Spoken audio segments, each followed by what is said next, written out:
Maraming kabataan sa ating lipunan ang dumadaan sa masalimuot na sitwasyon ng buhay.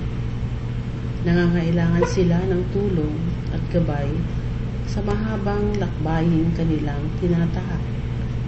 Sa lungkot at saya ng buhay ng bawat kabataan ay susubukin ang tunay na kahulugan ng buhay.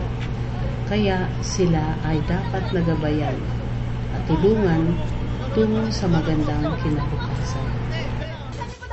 Sa barangay po, kasi po sa kapitan, pinagbibili po ng kapitan. Lahat ng nagra-rugby, lahat po ng nagkakarakros. Ako nagra-rugby, kababae Hindi po, nagkakarakros po siya, nahuli. Siya po ang may hawak ng pera. Nahuli po namin sila doon.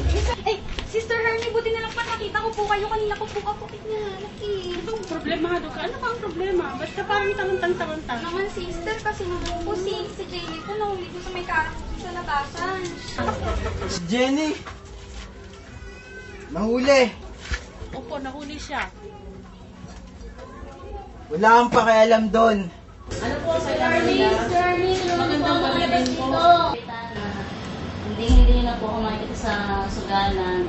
Saka po, mamako po ako na mapapabuti na po ako. Papasalamat po ako sa inyo.